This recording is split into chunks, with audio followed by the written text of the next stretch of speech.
Pourquoi je ne fais plus d'interviews dans mes podcasts? C'est une question qu'on me pose régulièrement. Il y a quelques personnes qui sont très intriguées par le fait que je ne fasse plus d'interviews dans mes podcasts ou alors que j'en fasse très rarement.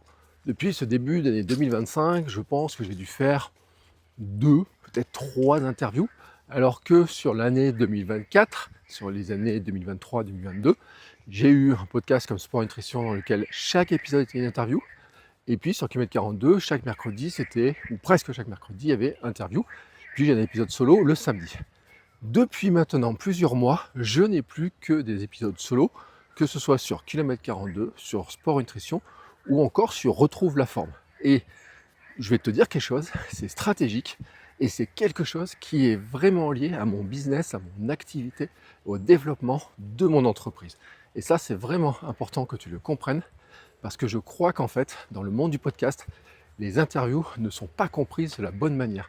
On ne comprend pas comment il faut utiliser les interviews pour développer une activité et c'est de ça dont je voudrais te parler. Si tu ne me connais pas, je m'appelle Bertrand Soulier, je suis podcasteur, je suis coach, je fais des podcasts dans le domaine du sport, de la course à pied, de la forme et j'ai aussi une activité d'accompagnement sur la création de contenu, l'entrepreneuriat, le soloprenariat et notamment aussi comment tu peux être un solopreneur durable, c'est-à-dire en forme, qui reste en forme, qui garde de l'enthousiasme pour créer des contenus. Et si je te fais cette vidéo en marchant, ce n'est pas pour rien, c'est justement parce que dans mes stratégies, le fait de marcher, c'est ce qui te permet de maintenir de l'énergie, de l'enthousiasme, de la forme. Et c'est aussi une manière de créer du contenu qui est tellement facile, qui est tellement simple. Regarde là, tu vois, je suis à quelques minutes de la maison. Là, il y a l'Allier derrière moi, un parc, voilà, des arbres. Alors, je vais le faire en marchant, je pourrais m'asseoir à un moment donné, tu comprendras, on verra un petit peu. Selon, il y a un petit peu de monde aujourd'hui, nous sommes samedi matin. D'habitude, j'enregistre très tôt le matin, il n'y a pas grand monde. Mais ce matin, c'est samedi, et je vais en profiter pour te parler de ce sujet-là. Alors, pourquoi c'est important que tu comprennes ça dans le domaine du podcasting, et pourquoi il y a une erreur? Moi-même, dans mes formations podcasting, je pense que j'ai dû dire à un moment donné que si tu veux développer la visibilité de ton podcast, tu dois faire des interviews. Parce que quand tu as un invité dans ton podcast, cet invité va partager le contenu dans ses médias à lui et va te permettre d'être découvert par des personnes qui suivent ton invité. Et donc, le but du jeu, c'est d'essayer par ce biais d'avoir de nouveaux abonnés à ton podcast, en tout cas des gens qui écoutent le podcast, par le biais des invités qui vont inviter leur propre communauté. En théorie, ça marche et je ne te dirai pas que ça ne marche pas. Le truc, c'est que c'est très efficace pour créer de l'audience, pour développer de l'audience et c'est très intéressant ce système-là, ce fonctionnement-là, si tu as un podcast qui doit faire de l'audience. Quand je dis qu'il doit faire de l'audience, c'est quand tu es dans un modèle publicitaire, quand tu es dans un modèle de sponsoring. Dans mes podcasts, j'ai ce modèle de sponsoring, j'ai ce modèle de publicité. Chaque année, je facture des dizaines de milliers d'euros de publicité sur mes podcasts. Donc je peux te dire très bien comment ça fonctionne cette histoire-là. J'ai différents types de sponsoring. J'ai du sponsoring avec ce qu'on appelle des pré-rolls très classiques. J'ai des sponsoring avec de l'off-read, c'est-à-dire où je dis un message. J'ai des partenariats qui sont beaucoup plus larges que juste quelques pubs, parce que ça concerne aussi mon compte Instagram, ça concerne aussi mes newsletters. Bref, ce truc-là, je le connais, tu vois, je le connais vraiment bien. Mais attention, c'est pas le seul business. En fait, il y a plein de business dans le domaine de la création de contenu. Et sur le podcasting, il y a plein de business. Tu peux avoir un podcast qui sert à qui va être le plus gros possible, tu vois. Tu cherches à ce qu'il soit le plus gros possible pour avoir le maximum d'audience et vendre de la publicité. Oui, mais tu peux aussi te dire que ton podcast va te permettre de servir d'autres intérêts, notamment tes intérêts à toi si tu es entrepreneur. Ça peut être de vendre des choses comme des produits en ligne, des produits physiques. Ça peut être aussi de proposer tes services de coach. Tu vois, plein d'activités de ce type-là en fait. Et pour ça, en fait, notamment suivant du coaching, suivant des programmes en ligne, comme moi je fais, moi je vends des coachings et des programmes en ligne, ben, ce dont tu as besoin en fait, c'est que les gens te fassent confiance. En fait, c'est qu'ils te voient, mais qu'ils te fassent confiance. Et pour qu'ils te voient et qu'ils te fassent confiance, il y a un élément qui est important, c'est-à-dire que s'ils te voient en train de poser des questions à un spécialiste, c'est une chose. Mais toi, tu as envie, en fait, qu'ils sachent aussi ce que tu veux leur apporter. Quand tu vends quelque chose, tu veux aider les gens et tu veux leur apporter quelque chose. Quand tu passes ton temps à poser des questions à des invités, Et ben en fait, on voit tes côtés intervieweur, tu peux raconter un peu ton histoire, tes anecdotes et tout. Mais souvent, ceux qui en profitent le plus, ce sont tes invités. Moi, j'ai vu ce cas, par exemple, avec des personnes que j'ai eues comme invités, qui m'ont envoyé des messages, qui m'ont dit « Merci Bertrand, c'est génial, grâce à toi, j'ai rempli mon carnet de rendez-vous, ma salle d'attente est pleine. » Et je dis « Ah bon ? Oui, bah oui, parce que les clients que j'ai là maintenant, je sais qu'ils viennent directement du podcast, de l'intervention dans le podcast, parce que ce n'est pas des clients classiques, c'est des clients qui sont vraiment typés dans ton audience à toi. » C'est chouette. Donc qu'est-ce qu'ils ont fait ? Ils m'ont payé un repas ou un verre pour me remercier, ils m'envoient un petit message, des fois ils m'envoient un livre, tu vois. Mais quelque part, ça ne représente pas grand-chose par rapport à ce que je pourrais gagner si je vendais des programmes, si je vendais du coaching, de l'accompagnement, des choses comme ça. Pourquoi c'est comme ça ? C'est logique en fait.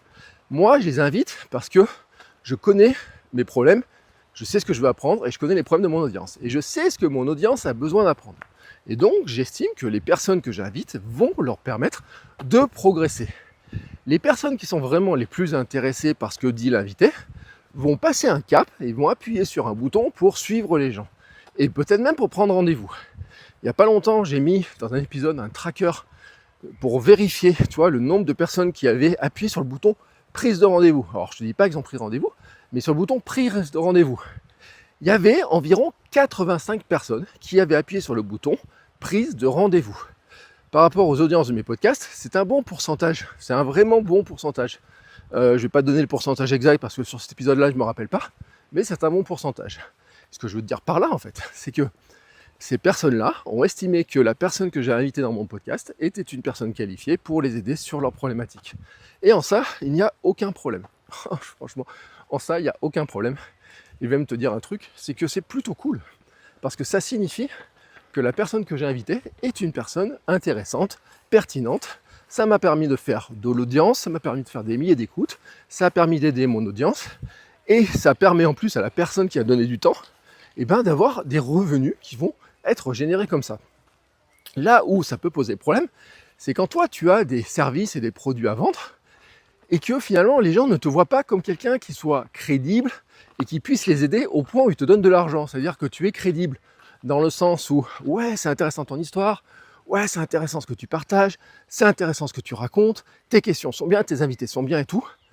Mais en fait, quand ils ont le problème à résoudre et qu'ils ont un peu d'argent pour résoudre le problème, ils vont aller demander de l'aide à d'autres personnes que toi. Et ça vient aussi parce qu'en fait, tu n'apparais pas comme étant une solution crédible. Et ça, comment tu peux développer ta crédibilité ? C'est en montrant qu'en fait, tu peux apporter des réponses par toi-même, que tu sais des choses, que tu as appris des choses, que tu es formé sur des choses, que tu te formes sur des choses, que tu as des compétences dans les domaines et que tu peux aider les gens. Et ça, c'est vraiment important. Et si tu as un podcast, le meilleur endroit pour le faire, parce que là, tu as vachement de temps pour le faire, c'est justement de le faire dans ton podcast. D'où l'intérêt pour moi de revenir sur des épisodes solo. Pourquoi ? Parce que dans les épisodes solo, tu vois, je peux répondre à des questions directement qu'on me pose. On me dit voilà, Bertrand, j'ai tel problème. Je réponds. Et donc, je montre en fait que si une personne avait la même question, par exemple en coaching, ou avait ces problèmes-là pour elle, je pourrais lui répondre. Et que si la réponse est intéressante, tu vois, si la personne juge que la réponse est intéressante, si l'audience juge que ma réponse est intéressante et pertinente, ça veut dire qu'en fait, elle pourrait me faire confiance pour me poser d'autres questions, pour que je l'accompagne sur d'autres choses. Et en fait, je vais te dire, avant d'aller plus loin, parce que je ne te dis pas qu'il ne faut plus d'invités, mais avant d'aller plus loin, je vais te dire, je vois tout de suite les retombées.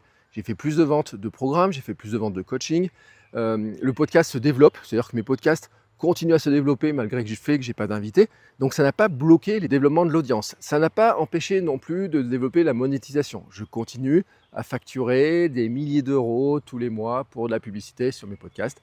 Donc tu vois, ça n'a pas gêné dans ce domaine-là. Mes podcasts continuent à se développer, ils passent des paliers. Sport et Nutrition, c'est plus d'1 million de téléchargements. Retrouve la forme a dépassé les 100 000 en moins d'1 an. Et Kilomètre 42 va sur les 2 millions de téléchargements. Donc tu vois en soi, ça n'a pas posé de problème sur le développement de l'audience. Alors peut-être que j'aurais pu avoir une audience qui soit beaucoup plus importante. Mais ce que je sais, c'est que quand j'avais cette stratégie où j'avais que des invités, je ne faisais pas plus de chiffre d'affaires global. Parce que là, je garde mon chiffre d'affaires publicitaire et en même temps, je développe mon chiffre d'affaires sur la vente de produits, sur la vente de programmes et sur la vente de coaching. Et ça, c'est un élément qui est pour moi vraiment très important de te l'expliquer. Maintenant, est-ce que tu devrais arrêter d'avoir des invités? Ah non, en fait non. Déjà parce que les invités te permettent effectivement des fois de toucher une nouvelle audience. Deuxièmement, parce que tes invités, ils t'apportent de l'info à toi et ils apportent de l'info à tes invités, à tes abonnés. Mais l'info à toi qu'ils vont t'apporter, c'est qu'ils vont permettre de te former sur des sujets. Si tu savais le nombre de trucs que j'ai appris, des données qu'on m'a données, des informations et tout, à la fin des enregistrements, je renote tout ça et en fait, je m'enrichis, je progresse moi-même dans mes savoirs grâce à mes invités.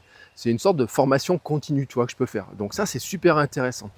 Et puis, je vais te dire un truc, c'est que si tu choisis bien stratégiquement tes invités, tu peux faire un truc, mais qui est vraiment encore mieux, tu vois, c'est que les invités que tu as sur ton podcast servent le développement de ton business, de ton intérêt, et te permettent de faire des ventes. Et ça, c'est ce que je voudrais t'expliquer. Mais c'est quoi les invités? C'est qui les invités qu'il faudrait que tu aies pour que ça fonctionne de cette manière-là? Je vais te proposer 2 types d'invités. Premier type d'invités, ce sont des gens que tu vas avoir qui ne sont pas connus mais qui ont une problématique, qui ressemblent à tes clients à qui tu vas offrir du coaching gratuit.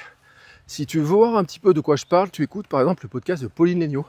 Pauline Léniaud, elle a un épisode avec des personnalités connues, puis un épisode chaque semaine qui appelle la leçon maintenant, dans lequel, alors elle en a fait des centaines, dans lequel en fait elle invite des gens qui ne sont pas connus, qui ont une problématique, et elle répond à une question. Elle les a au téléphone et elle discute comme ça sur leur problématique.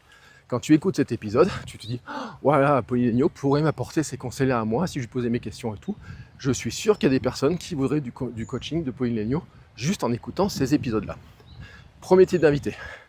Deuxième type d'invité, ce serait en fait pour moi l'invité idéal pour toi pour développer ton podcast et développer ton business.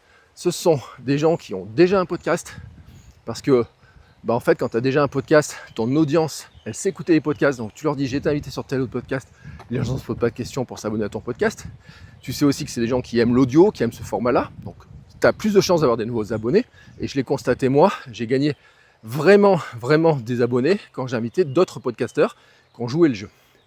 En plus, ça sera encore mieux qu'ils aient une belle liste email par exemple, et qu'ils aient quelques abonnés sur les réseaux sociaux, une bonne liste sur les réseaux sociaux pour bien parler de toi, et qu'ils aient un intérêt aussi à parler de l'épisode et à partager le contenu avec leurs propres abonnés. Ça veut dire qu'il ne faut pas forcément avoir que des invités ultra connus qui passent partout. Ça veut dire qu'il faut avoir des gens, notamment, qui ont un podcast. Et il y a un endroit, un truc que tu pourrais faire, ça serait d'essayer d'avoir un intérêt cumulé. Cet intérêt cumulé, ça serait quoi? Ça serait de dire des gens qui, par exemple, vendent des programmes, vendent des formations qui ne sont pas concurrents avec toi, tu pourrais leur dire, écoute, je t'invite dans mon podcast, et puis tu parles de tes programmes, tu parles de tes formations, et moi je mets un lien, et par exemple ce sera un lien affilié. Donc à chaque fois que quelqu'un qui est dans ton podcast, qui est invité dans ton podcast, parle de son programme, toi tu mets un lien affilié, tu vois, avec un code, et à chaque fois que quelqu'un achète par le biais de ton podcast, tu touches de l'argent. Et ce qui fait qu'en fait, tout le monde y gagne. Tout le monde y gagne. Tu développes le business de tout le monde, et toi ça permet d'avoir de l'argent, et tu peux associer une petite réduction, des choses comme ça, tu vois, c'est vraiment intéressant de le faire sur ce plan-là. Et donc ça c'est un bon fonctionnement. Et ce qui serait même cool, tu vois, c'est de faire un partenariat et que l'inverse marche. C'est-à-dire que comme c'est un podcasteur qui t'invite aussi dans son podcast à lui pour parler aussi, et que tu fasses la même chose, que tu lui proposes des codes affiliés à tes programmes à toi, à ses abonnés, en disant voilà, si vous avez écouté ce podcast, voici, vous pouvez acheter ma formation avec 10% de réduction dans tous les cas, 20%, je sais pas quoi, tel code. Et comme ça, vous arrivez à développer en fait un partenariat. Et en fait, ce qui est vachement cool, c'est que tu pourrais avoir plusieurs épisodes avec le même invité, tu vois, en partenariat, en faisant sur des thématiques, et puis qui t'invite aussi dans plusieurs de ces épisodes, une fois tous les, tous les 6 mois, ou tous les 3 mois, ou tu vois, des trucs comme ça. Et donc, développer, en fait, une vraie audience en partenariat, mais en plus, développer une audience qui est plus susceptible de s'abonner à ton podcast, parce qu'ils ont l'habitude, mais aussi qui est plus susceptible d'acheter des produits, parce que quelque part, tu leur proposes même, tu vois, des réductions, tu leur proposes une occasion, tu les aides en fait à prendre la décision. Et le fait de le faire avec quelqu'un d'autre, en fait, vous arrivez à croiser les audiences. Donc, je te dis pas qu'il faut pas avoir d'invités, tu vois. Je te dis juste en fait que la bonne idée, ça serait par exemple d'avoir 2 épisodes solo, un épisode type coaching et un épisode avec un autre invité, tu vois, qui soit un podcasteur par exemple.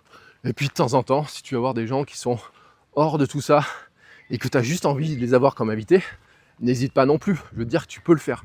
Mais si tu veux vraiment développer un business, si tu veux vendre des produits, si tu veux vendre des services, si tu veux vendre tes compétences, monter ta crédibilité, Fais des épisodes solo dans lesquels tu es capable de montrer tes compétences et ce que tu peux apporter. Fais des épisodes de coaching dans lesquels tu es capable d'apporter des conseils et montrer ce que tu sais faire et montrer comment tu peux aider les gens. Et à côté ensuite, tu complètes par des épisodes avec des invités. J'espère en tout cas que ce conseil va t'éclairer, va te donner des indices, des indications, va t'aider à développer ton podcast et développer ton business. N'hésite pas si tu as des questions, abonne-toi à ma chaîne et on se retrouve très très vite. Je vais faire beaucoup d'autres formats de ce type-là, donc n'hésite pas aussi si tu as des questions. Ciao!